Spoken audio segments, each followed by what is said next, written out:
I'm joined now by Dave Billier. He's a weed science technician with the University Guelph Ridgetown campus. And Dave, this week on Twitter, a lot of fun with a little quiz on weeds and their adaptations and weed resistance. Tell me a bit about this quiz before we delve into some of the answers. Well, the whole idea behind, and I posted other quizzes just like this.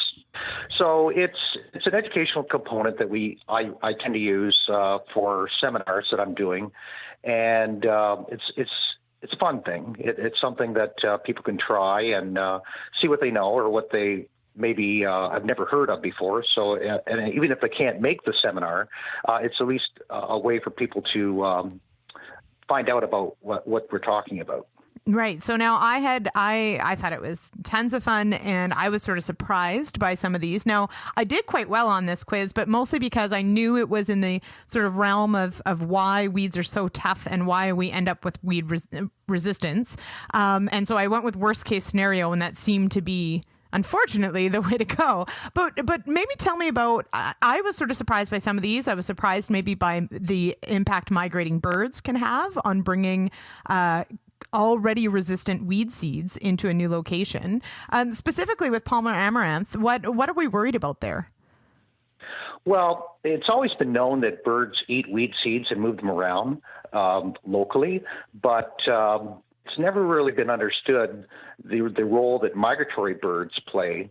And so through some of the research trials that were available for me to investigate, and I talked to some of the research in the U.S., they had done an extensive study on migratory waterfowl in particular, because they were concerned about the spread of Palmer amaranth statewide. And through extensive testing, they found that ducks in particular are eating Palmer amaranth and water hemp.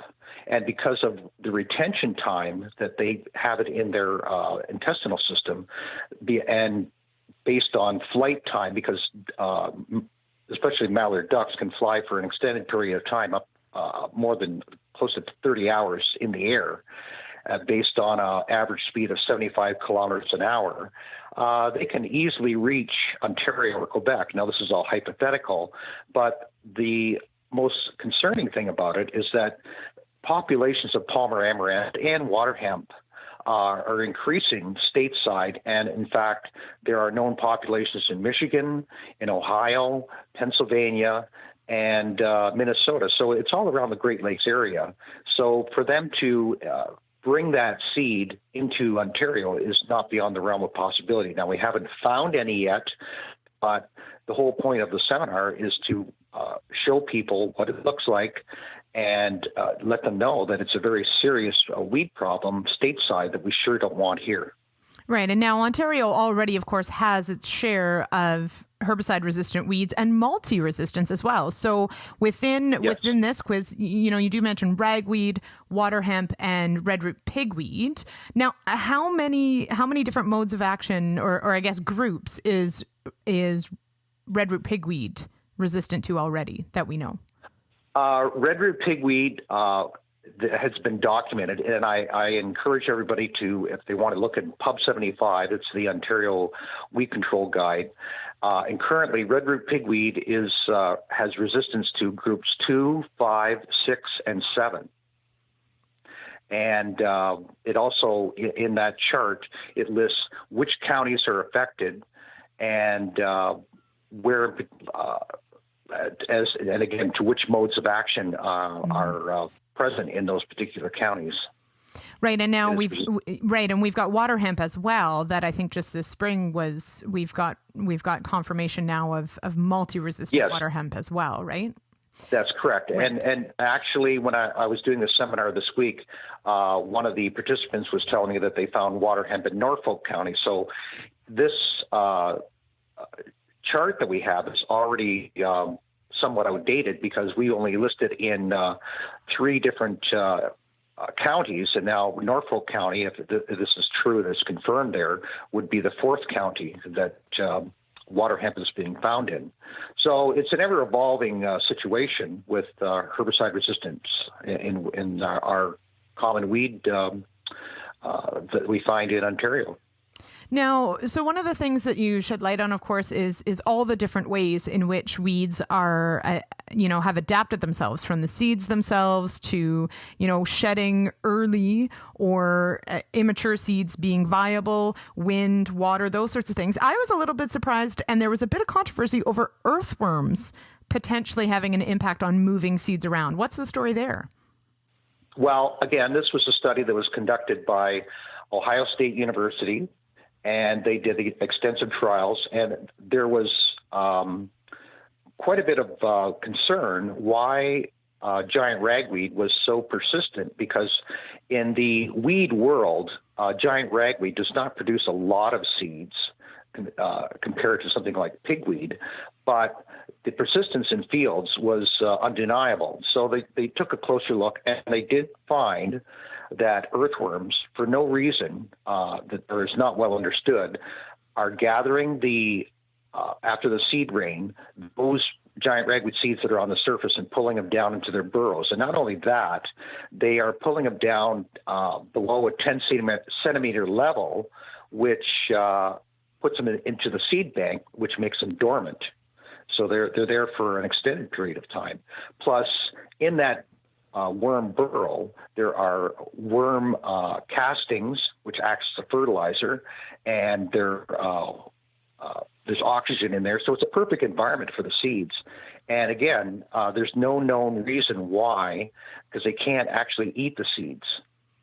So. Interesting. So we're not sure why they're pulling them down in there, but by doing so, they are adding them to the seed bank, and it's a perfect condition for them to stay down there. So yes, right, and actually, if you go to YouTube, there's actually a video of earthworms. I believe it's called "Earthworms Gathering Weed Seeds." It's a little minute and a half video. Yeah, you can actually see them doing it. That's wild. It's quite amazing. Now, all right. So now let's talk about maybe less concerning weeds in some ways, but still very prevalent. So I'm surprised by lamb's quarters in a couple ways. So lamb's quarters can stay viable how long in the seed bank? They can stay viable typically up to 30 years, but there have been documentations where it could be longer. But they have a way of producing seed that is viable for a short period of time, usually early in the season. But because lamb's quarters will stay green deep into the fall and not be completely, the plant may not be completely ripened, you can have seed that is immature, and that will be added to the seed bank and it remain dormant for again, an extended period of time, multiple decades. Right. So, which speaks to, of course, the need for scouting and for integrated weed management, because, of course, one of the other ones that I found interesting was how fleabane spreads by wind and water. And of course, we've had this discussion as well about, tackling herbicide-resistant fleabane in the field. But if you're not controlling it in, say, field margins or those sorts of things, realistically, how easy is it for it just to move back in or to another field? Oh, it's amazing. And one of the things I didn't mention in the chart, but I did in the seminar, was the fact that they have collected Canada fleabane seed hundreds of meters up in the air, which allows it to move great distances, approximately some estimates have been as much as 500 kilometers. And then, of course, if it doesn't land on the land and it lands in water, the seed is highly buoyant. So it can be carried off by a stream, a creek, a river, and moved even further. And again, as you mentioned, a lot of this seed possibly can end up along those marginal areas and grow and be a little seed bank to infest an area that's not previously had herbicide-resistant Canada fleabane. Mm-hmm. And I guess that's, to summarize here, I, for one, appreciate the brilliance of plants and appreciate, at least from afar, their adaptability. However, the more adapted they are, the harder they are to control and keep out of our fields or to manage that herbicide resistance. So how important is it then that farmers understand the mechanisms of the weeds they're dealing with, and the importance of an integrated plan to control them? Oh, it has to be a systems approach because, weeds are very adaptable. They are a super competitor in some cases. And what's interesting enough is as we take out the more common weeds, there are sort of lesser weeds that will take their place and can become every bit as troublesome because they have their own particular competition methods. So it's a never-ending war there with weeds, I guess. It makes it interesting for us as researchers just to see some of the different ways that they compete, but it definitely makes it challenging for growers. Yes, absolutely. And usually if it's interesting or we're learning lessons, it's expensive. So we'll leave it there. All right, Okay. Dave. Yeah, thank you so much for joining us on the show today. We'll talk to you again. Okay, thank you, Lindsay. Bye now.